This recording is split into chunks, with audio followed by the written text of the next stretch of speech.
With in 15 اور 30 minute اس شہر میں سینکڑوں دفعہ لوگوں نے یہ منظر دیکھا کہ ایک بندے کا مسئلہ ہوتا ہے اور سینکڑوں نہیں ہزاروں لوگ آنن فانن اکٹھے ہو جاتے ہیں. بات کہ پاکستان کے ایک شہر سرگودا میں کسی بھی ادارے میں بغیر رشوت کے کام ہو رہا ہے. ایک بندے کا جائز کام ہو اور جائز کام کے ساتھ ہزاروں لوگ کھڑے ہو جائیں تو وہ کام کیسے نہیں ہوگا؟ سر 75 سالوں سے جو ہے وہ لوگوں کو متحد نہیں کیا جا سکا ہے. تو انصاف فاؤنڈیشن نے اگر یہ کیا ہے تو اس میں کیا ایسی طاقت تھی؟ سیاست تو بخاری شریف میں ایک حدیث آتی ہے، حضور نے فرمایا بنی اسرائیل کے انبیاء سیاست کیا کرتے تھے، مجھ پر نبوت ختم ہو گئی، میرے بعد نبی تو کوئی نہیں آئے گا، نبیوں والا یہ کام میرے بعد میرے خلفاء کیا کریں گے. سیاست تو بہت اچھی چیز ہے. آج سیاست ہے جھوٹ، منافقت، فراڈ، لوٹو اور بھاگو، یہ سیاست ہے. تو یہ السلام علیکم ناظرین، میں حذیفہ اشرف آسمی اور آپ دیکھ رہے ہیں حذیفیات. آج کی پوڈ کاسٹ میں آپ کو خوش آمدید. ناظرین کرام، آپ نے ہماری پوڈ کاسٹس دیکھی. ہمارا زیادہ تر موقف اور مقصد یہ ہوتا ہے کہ ہم نوجوانوں کو جو ڈگر پر چلنا چاہتے ہیں اور ان کو صحیح پاتھ پر پہنچانے والے نہیں ملتے ہیں، ان کے ساتھ ایسی شخصیات سے ملاقات کروائی جا سکے جو کہ ایک اچھا خاصا ایکسپیرینس رکھتے ہیں اور معاشرے کو، اس دنیا کو الگ نظریے سے دیکھتے ہیں، اور اس کے بعد جو ہے وہ ہمارے لیے مشعل راہ بنتے ہیں. اور آپ نے دیکھا، سب سے پہلے میں آپ کو یہ بتاتا چلوں کہ آپ کو یہ پوڈ کاسٹ جو ہے پہنچانے میں نازو فیشنز، ہمارے پاس مرکز آسمی اور قانون اور عوام کا ہاتھ ہے. اس کے ساتھ ساتھ جو ہماری پروڈکشن بھی آپ کو اویلیبل ہے. ناظرین کرام، آج ہماری انتہائی اہمیت کی حامل شخصیت ہمارے ساتھ موجود ہیں. آپ کا معاشرے میں ایک اچھا اور پازیٹیو کردار رہا ہے، اور میں یہ چاہتا ہوں کہ وہ کردار کیا تھا وہ آپ اپنی ہی زبانی بتائیں، اور اس کے بعد جو ہے وہ ہم کچھ سوالات یوتھ کے حوالے سے، کیونکہ ہمارا مین ٹارگٹ جو ہے وہ یوتھ ہوتی ہے، اور چونکہ ہماری آڈینس بھی زیادہ تر یوتھ ہے تو ہم ان کو ٹارگٹ کرتے ہوئے ان تک وہ چیزیں پہنچائیں گے جو کہ ہمیں شاید بہت سے لوگ جو ہے وہ نہیں بتا پاتے ہیں. تو ہمارے ساتھ موجود ہیں انصاف فاؤنڈیشن کے بانی چیئرمین حافظ عبدالرؤف صاحب. السلام علیکم سر، کیسے ہیں؟ جی وعلیکم السلام. سر بہت شکریہ، آپ نے ٹائم نکالا. بتائیے گا اپنے بارے میں، کیونکہ یہ ہماری پوڈ کاسٹ جو ہے وہ اوبویسلی اس کا تھوڑا سا ڈیکرم ایک الگ ہوتا ہے، لیکن ہم اس کو ایکسکلوسیولی بھی لے کر چلتے ہیں کہ جو شخصیت ہیں ان کے بارے میں بھی تھوڑا سا بتایا جا سکے. تو اپنی جرنی کے حوالے سے پہلے بتائیے گا. بسم اللہ الرحمن الرحیم. سب سے پہلے تو میاں صاحب میں آپ کا مشکور ہوں کہ آپ نے مجھے موقع دیا اپنے خیالات دوسروں تک پہنچانے کا.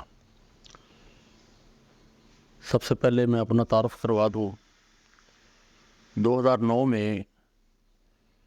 میں نے 10 دوستوں کے ساتھ مل کر سرگودا میں انصاف فاؤنڈیشن کی بنیاد رکھی. میں یہ سمجھتا تھا، جو اللہ نے مجھے عقل اور بصیرت دی، کہ اس قوم کے تمام مسائل صرف اس لیے ہیں کہ لوگ آپس میں اکٹھے نہیں ہیں، اور جب تک لوگوں نے اکٹھے نہیں ہونا تب تک اس ملک اور قوم کے مسائل نے حل نہیں ہونا. صحیح. تو جب یہ بات مجھے سمجھ میں آئی تو میں نے پھر یہ بیڑا اٹھایا کہ میں اپنی ذات سے اس کام کا آغاز کروں. اپریل 2009 میں نے 10 دوستوں کے ساتھ مل کر اس کام کا آغاز کیا، انصاف فاؤنڈیشن کا پلیٹ فارم بنا کے.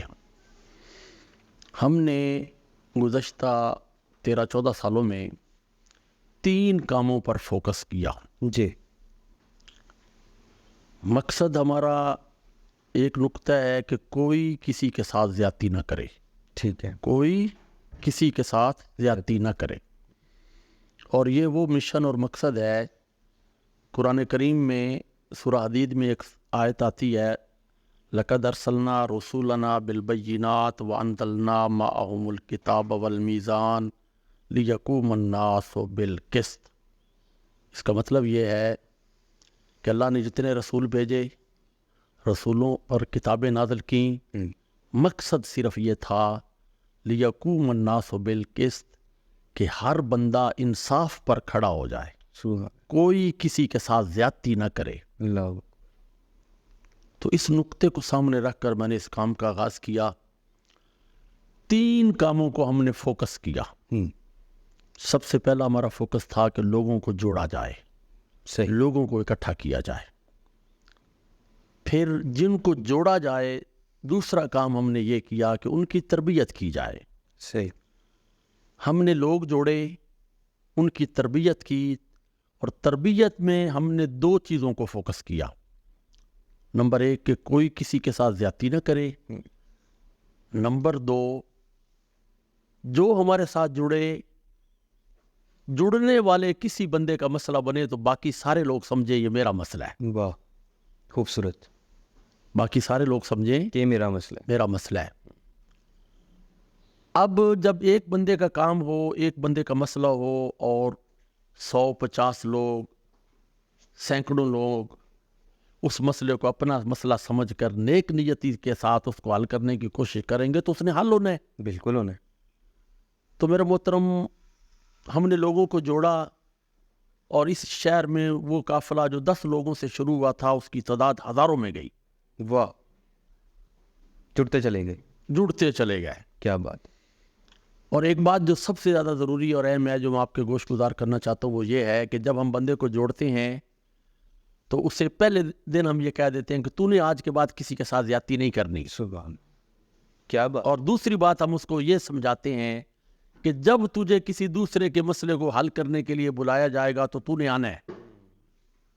تو آج سرگودا میں الحمدللہ ہم ہزاروں لوگ جوڑ چکے ہیں, اور ہمارے کسی ایک ممبر کے ساتھ مسئلہ بنے, اس مسئلے کو حل کرنے کے لیے اگر ہم ان ہزاروں کو بلائیں تو وہ ہزاروں آتے ہیں.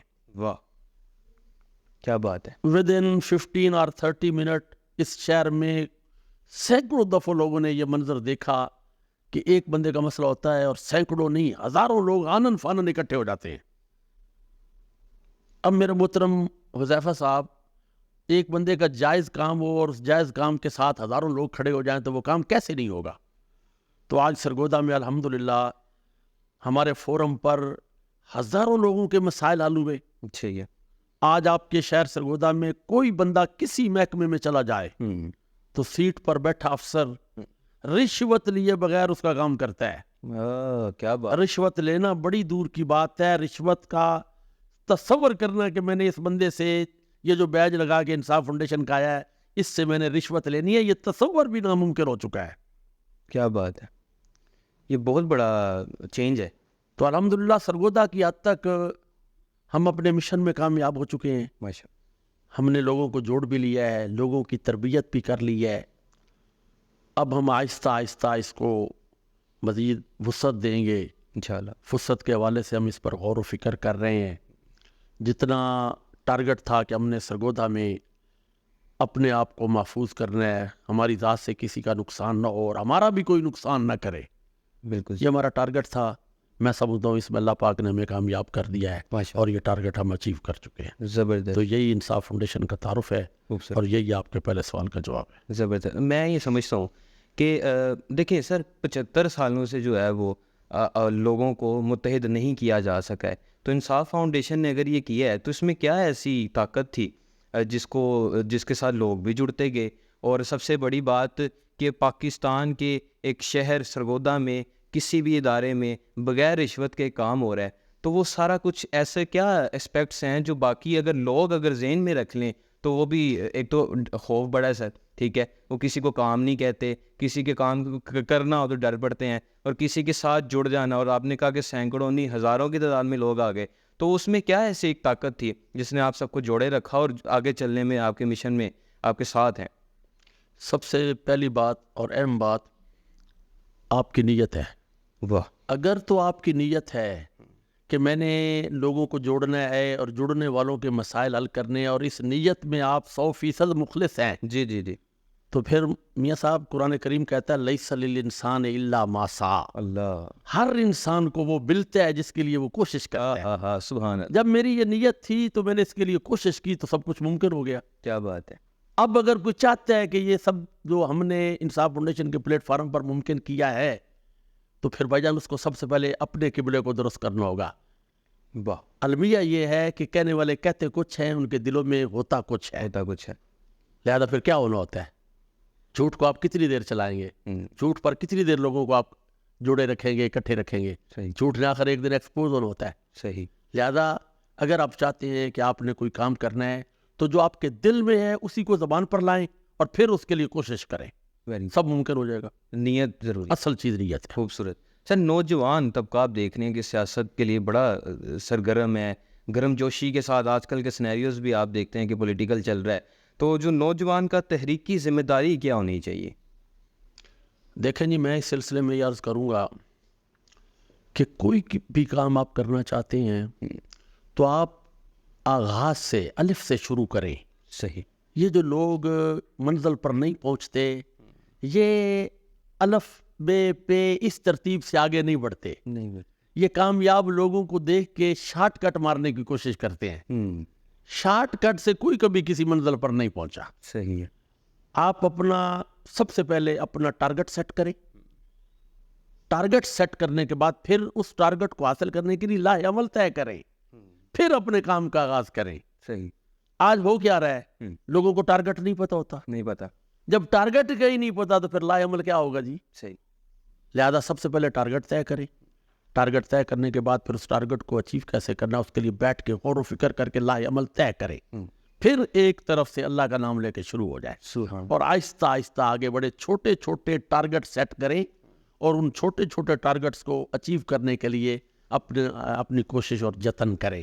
ایک ٹارگٹ سیٹ کر اچیو کر لیں, پھر اگلا سیٹ کریں. مثلا آپ نے لاہور جانا ہے جی, تو آپ نوجوان کو یہ نہ کہیں کہ یہاں سے بھاگنا شروع کر, اسے لاہور نہ دکھائیں, اسے کہیں جی کینچی موڑ پہ جانا ہے. صحیح ہے. جب وہ کینچی موڑ پر پہنچ جائے پھر اسے کہیں جی ہم نے وہاں آگے جانا ہے, یہ تھوڑا آگے جانا ہے. صحیح. چھوٹے چھوٹے ٹارگٹ جب آپ کسی نوجوان کو دیں گے تو وہ شوق سے بھی کرے گا اور کر بھی لے گا. پہلے دن آپ اسے لاہور دکھا دیں گے تو لاہور تک تو وہ بھاگ ہی نہیں سکتا, وہ کہے گا دفعہ کرو میں یہ کام کرتا ہی نہیں, اسے پتا ہونا نہیں ہے. صحیح ہے. لہذا اس ترتیب سے جس کام کو کیا جائے گا وہ کام انشاءاللہ ہوگا بھی صحیح اور منزل بھی مل جائے گی انشاءاللہ تعالیٰ. سر دیکھیں, آپ نے بات کی, دیکھیں جتن تو ضروری ہے. اللہ بھی کہتا ہے کہ میں اس وقت دوں گا جب تم محنت کرو گے, ہمت کرو گے. آپ نے اللہ کا کہا. لیکن دیکھیں کہ پولیٹیکل سینیریوز کی میں دوبارہ سے اس طرف آتا ہوں کہ حضور پاک صلی اللہ علیہ وسلم کا نام لے کر جو ہے وہ نعرے بازی کی جاتی ہے, لیکن کام جو ہے وہ بالکل نہیں ہو رہا. آپ اس حوالے سے کیا دیکھتے ہیں؟ دیکھیں میں پھر وہی کہوں گا, جی, جو آج حضور کا نام لے رہا ہے جی, اور اس کے اندر مقصد حضور نہیں ہے, 4 دن کے بعد پھر ہو جائے گا, دھڑام پڑا ہوگا. صحیح ہے. ہمارے سامنے بے شمار جماعتوں کی مثالیں نہیں ہیں, وہ آج کدھر ہے؟ وہ اسی لیے فیل ہو گئی ہیں صحیح کہ مقصد ان کے ذہن میں کوئی اور تھا, بتا کچھ اور رہے تھے, صحیح. نتیجہ پھر آپ کے سامنے. تو آج بھی اگر کوئی حضور کا نام لے رہا ہے تو اگر وہ حضور کے نام لینے میں مخلص ہے تو پھر تو اس کی کامیابی کا امکان ہے. اور اگر اس کی نیت کچھ اور نام حضور کا لے رہا ہے تو یہ دنیا میں نشان عبرت بن جائے گا. لوگ اس کا تماشا دیکھیں گے کہ اس کے ساتھ ہوا کیا ہے. آپ سمجھتے ہیں سیاست کی بھینٹ چڑھ جاتی ہے یہ چیزیں؟ نہیں, اصل میں پھر بات وہی ہے, جو آپ کی نیت ہے نا, نیت اصل میٹر کرتی ہے. دیکھیں اگر کوئی بندہ سیاست کر رہا ہے, سیاست بری چیز نہیں ہے. سیاست تو بخاری شریف میں ایک حدیث آتی ہے, حضور نے فرمایا بنی اسرائیل کے انبیاء سیاست کیا کرتے تھے, مجھ پر نبوت ختم ہو گئی, میرے بعد نبی تو کوئی نہیں آئے گا, نبیوں والا یہ کام میرے بعد میرے خلفاء کیا کریں گے. سیاست تو بہت اچھی چیز ہے. صحیح ہے. سیاست تو ہر پاکستان آج دلدل میں کیوں پہنچا ہے؟ ہمارے مسائل سارے سیاسی ہیں, قوم سیاسی نہیں ہے, قوم کو سیاسی شعور نہیں ہے. صحیح. نہ آج تک کسی نے سیاسی شعور دیا ہے. سیاست کیا ہے کہ فلاں کو چھوڑو اور میرے ساتھ لگ جاؤ, یہ تو سیاست کی تعریف ہی نہیں ہے. قوم کو اصل راستہ تو آج تک کسی نے دکھلایا ہی نہیں ہے. صحیح. اگر اس قوم کو سیاست سمجھائی جائے نا کہ سیاست دوسرے کو حق لے کے دینا, دوسرے کی خدمت کرنا, دوسرے کو کمپنسیٹ کرنے کا نام سیاست ہے, تو یہ تو ہر بندہ کرے گا. آج سیاست ہے جھوٹ, منافقت, فراڈ, لوٹو اور بھاگو, یہ سیاست ہے. تو یہ زیادہ دیر نہیں چلے گی. صحیح. تو پاکستان کی اب سیاست کے بارے میں آپ کیا دیکھ رہے ہیں, کیا مستقبل ہونے والا ہے؟ مجھے تو اگر آپ میرے سے سوال کریں اور میں دل کی بات آپ کے سامنے رکھوں تو مجھے تو پاکستان کا مستقبل بڑا تاریک نظر آ رہا ہے. کیوں؟ اب آپ سوال کریں کیوں؟ میاں صاحب, جس بیماری کا علاج نہ کیا جائے الٹیمیٹلی وہ بیماری بڑھتی اور بڑھتے بڑھتے کینسر بن جاتی ہے. پاکستان کو جو بیماریاں لگ گئی ہیں, یا تو ہم ان کا علاج کریں. صحیح. جب ہم ان کا علاج نہیں کریں گے تو الٹیمیٹلی ریزلٹ پھر کیا نکلے گا؟ تباہی ہونی. تو پاکستان کے مسائل کو کون ایڈریس کر رہا ہے؟ کون مسائل کو حل کرنے کی کوشش کر رہا ہے؟ جو آتا ہے اسے صرف اپنی فکر ہوتی ہے کہ میں نے اپنے اقتدار کو لنگر آن کیسے کرنا ہے، میں نے 5 سال اور اگلے 5 سال کے لیے بس کیسے مینجمنٹ کرنی ہے. جب اسے فکر ہی اپنے اقتدار اور اپنی کرسی کی ہے اور مسائل کی فکر نہیں ہے تو پھر پاکستان کا ایڈ کیا ہوگا؟ سر 75 سالوں میں کسی نے کچھ نہیں کیا؟ کسی نے کچھ کیا تو آپ بتائیں. نہیں، اپنے علاوہ کچھ سوچا ہو؟ نہیں، نہ سوچا نہ آئندہ مجھے امید ہے. اچھا. مجھے کوئی امید نہیں ہے. اور میں سمجھتا ہوں کہ جن لوگوں کو اس میں دلچسپی لینی چاہیے تھی، اس ملک کے بڑوں نے، جن کے پاس اختیار ہے، جو کچھ کر سکتے ہیں، انہوں نے نہیں کیا. انہوں نے ہمیشہ لولے لنگڑے لوگوں کو پالش مار کے آگے کیا ہے اور ان سے اس ملک کو چلانے کی کوشش کی ہے. جب آپ اناڑی بندے کو بہترین گاڑی پہ بٹھائیں گے تو رزلٹ کیا نکلے گا؟ ایکسیڈنٹ. یہ ملک اچھا ہے، اس ملک کی مثال گاڑی کی مانند ہے. یہ گاڑی اچھی ہے لیکن ڈرائیور ہمیشہ اس کو اناڑی دیے گئے ہیں. جب تک بہترین گاڑی پہ بہترین اور ایکسپرٹ ڈرائیور نہیں آئے گا تب تک یہ کام نہیں چلے گا. تو میرا سوال ہے، لانے والے جب لاتے ہیں کس کو لاتے ہیں؟ اناڑی لوگوں کو، کرپٹ لوگوں کو. ان کو کیوں لاتے ہیں؟ کہ جب ہمارا دل کرے گا ان کو مروڑ مرار کے اپنے مطلب کے فیصلے کروا لیں گے. اہل بندہ زیادہ دیر آپ کی ڈکٹیشن نہیں لیتا. صحیح ہے. لہذا اہل لوگ لانے والوں کو سوٹ ہی نہیں کرتے. یہ ہے سب سے بڑا مسئلہ. اور جب تک اہل لوگوں کے ہاتھ آپ اقتدار نہیں سونپیں گے تب تک یہی حال رہے گا. صحیح ہے. یہی حال رہے گا. بالکل ٹھیک ہے سر. یہ سیاسی پہلوؤں کو دیکھتے ہوئے دیکھ لیں کہ لوگ شخصیت پرستی کے پیچھے پڑ جاتے ہیں لیکن کام نہیں کوئی کر رہے. تو شخصیت پرستی کسی نہ کسی پہلو سے دیکھا جائے کہیں وہ ٹھیک بھی ہے یا پھر یہ ٹوٹلی اسے کہیں گے غلط ہے یہ چیز؟ دیکھیں جی، شخصیت اگر تو اگلے کی شخصیت آپ کے لیے مشعل راہ ہے، اس میں کوئی ایسی چیز ہے جس کا آپ کی دنیا اور آخرت کو فائدہ ہے تو پھر تو یہ شخصیت پرستی بڑی اچھی ہے. صحیح ہے. اور اگر سورج جواب. واہ واہ. اور اگلا بندہ صرف اپنے مطلب کے لیے آپ کو اپنے پیچھے لگا کے کھڑا ہے اور آپ کو سمجھ ہی نہیں آ رہی تو ایسی شخصیت پرستی نے تو پاکستان کو 75 سال کے بعد بھنور میں لا کے کھڑا کر دیا ہے. صحیح. جو جن شخصیات کے پیچھے یہ قوم لگی رہی ہے ان شخصیات کی ذات نے اس ملک کو کیا دیا ہے؟ کچھ بھی نہیں. تو پھر تو شخصیت پرستی، ایسی شخصیت پرستی کی پیروی تو نہیں ہونی چاہیے. تو یہ ان کے لیے کیا پیغام ہے جو آپ یہ بالکل شخصیت کو سمجھتے ہوئے ان کا کوئی کام نہ ہو، ان کا کچھ نہ ہو، بس وہ اپنے آپ کو ایک برانڈ بنا کر پیش کر دیں اور اس کے بعد جو ہے وہ کہا جائے کہ ہمیں پوجا جائے؟ اس میں میاں صاحب ان لوگوں کا قصور نہیں ہے. اچھا. وہ تو بیوپاری لوگ ہیں، انہوں نے تو اپنا مال بیچنا تھا. سوچنا تو ان لوگوں کو ہے کہ جو ان کے پیچھے لگے ہوئے ہیں. یہ لوگ سوچے نا کہ ان کے پیچھے لگ کے ہمیں 75 سالوں میں کیا ملا ہے. اور اگر 75 سالوں میں ہمیں کچھ نہیں ملا اور پھر ان سے توقع لگا لی جائے تو پھر قصور ان کا تو نہیں ہے نا، پیچھے لگنے والوں کا ہے. لہذا یہ پیچھے لگنے والوں کے لیے المیہ لمحہ فکریہ ہے کہ وہ کیا کر رہے ہیں، کیوں اپنا اور اپنی مستقبل، اپنا بچوں کا مستقبل تاریک کر رہے ہیں. صحیح صحیح صحیح. سر میرے 2-3 سوالات اور ہوں گے. ایک یہ کہ ماشاء اللہ آپ اسپرچول پرسنالٹی بھی ہیں، تو میں چاہتا ہوں کہ آپ پاکستان کے لیے بڑے جو ہیں وہ خیر خواہ ہیں. میں چاہتا ہوں کہ صوفیہ کے بارے میں کچھ بتائیے کہ صوفیہ کا کیا کردار رہا ہے پاکستان کی ترقی میں؟ دیکھیں جی، اگر آج پاکستان میں اسلام ہے اور اسلام پسند لوگ ہیں یا اسلام کو لوگ پسند کرتے ہیں تو اس کا سارا سیرا صوفیہ اکرام کو جاتا ہے. اچھا. ان لوگوں نے محنت کی، لوگوں کو یہ دین کی فکر کی، لوگوں کے دین کا تحفظ کیا، لوگوں کو دین سمجھایا. آج پاکستان میں ایسے لوگ موجود ہیں. اگر یہ لوگ نہ ہوتے تو پتہ نہیں ہماری کیا حالت ہوتی. لیکن یہاں ایک بات آپ ذہن میں رکھیں. جی. جن صوفیاء کو آج دنیا مانتی ہے میرے محترم، وہ لوگ تھے جن کو صبح کھانے کو ملتا تھا، شام کو کھانے کو نہیں ملتا تھا.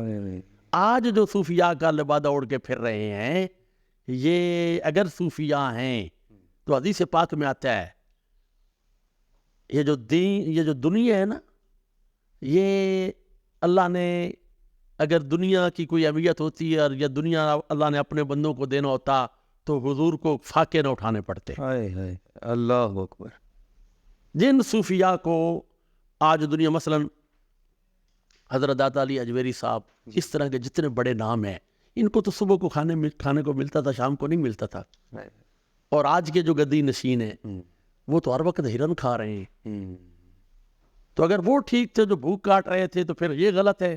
اور اگر یہ ٹھیک ہے تو پھر وہ غلط ہے. یہ فیصلہ سننے والے خود کر لیں. باشعور کر لے گا. ہاں باشعور کر لے گا. سننے والے خود کر لیں فیصلہ. بالکل ٹھیک. سر نوجوانوں کے لیے پازیٹیو پیغام میں چاہتا ہوں کہ وہ اس سے کچھ جو اوبویسلی ساری گفتگو میں سے بھی کچھ نہ کچھ گیٹ کر رہے ہوں گے اپنے مطابق, لیکن میں چاہتا ہوں کہ نوجوانوں کے لیے کوئی ایسا پیغام دیجیے جو ان کو سیاسی پہلوؤں کو دیکھتے ہوئے بھی مددگار ثابت ہو, دین کے حوالے سے بھی مددگار ثابت ہو اور دنیا کے حوالے سے بھی. جو آج کا نوجوان ہے میاں صاحب, جی سر. اس نوجوان کو اپنا قبلہ درست کرنا چاہیے, اور اپنا قبلہ درست کرنے سے متعلق میں اس سے یہی کہوں گا کہ یہ جب پیدا ہوتا ہے تو اس کے والدین اس کے ذہن میں یہ ڈالتے ہیں کہ تو نے پڑھ لکھ کے ڈاکٹر بننا ہے, تو نے پڑھ لکھ کے انجینئر بننا ہے, تو نے پڑھ لکھ کے یہ بننا ہے. وہ بچہ اسی کام میں لگ جاتا ہے. وہ پڑھتا ہے, لکھتا ہے, محنت کرتا ہے, کوئی ڈاکٹر بن جاتا ہے, کوئی انجینئر بن جاتا ہے. پھر جب وہ ڈاکٹر انجینئر کسی منزل پہ پہنچ جاتا ہے, پھر اس کا ٹارگٹ ہوتا ہے کسی ایسی اچھی جگہ میری شادی ہو جائے. پھر وہ اس چکر میں پڑ جاتا ہے. ٹھیک ہے, پھر شادی کے بعد اس کے بچے پیدا ہو جاتے ہیں. اب اس کا ٹارگٹ ہوتا ہے میں نے بچے ڈاکٹر بنانے ہیں. صحیح. بچے ڈاکٹر بناتے بناتے خود قبر میں چلا جاتا ہے. تو میں اس نوجوان سے پوچھتا ہوں, اس نے اس ملک کے لیے اور قوم کے لیے کیا کیا ہے؟ کیا یہ ملک کا مقروض نہیں ہے؟ کیا یہ ملک کس کا نہیں ہے؟ کہتا ہے ملک میرا, پاکستان میرا گھر ہے. تو اس نے اپنے گھر کے لیے کیا کیا؟ گھر کی رینوویشن, ڈیکوریشن گھر والوں کے ذمہ ہوتی ہے. تو بطور پاکستانی, پاکستان اس کا گھر تھا, یہ بتائے نا کہ اس نے اپنے ملک کے لیے, اپنے گھر کے لیے کیا کیا ہے.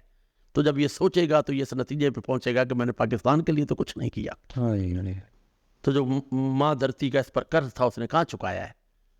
اب اگر یہ نوجوان میری اس بات کو غور کرنے کے بعد سمجھ آ جائے کہ جی میں تو واقعی میں نے کچھ نہیں کیا, تو پھر اسے سوچنا چاہیے کہ مجھے اس ملک کے لیے کیا کرنا ہے. تو میں اسے یہی پیغام دوں گا کہ وہ اپنی ذات سے کام کا آغاز کرے, وہ ادھر ادھر نہ دیکھے. صحیح.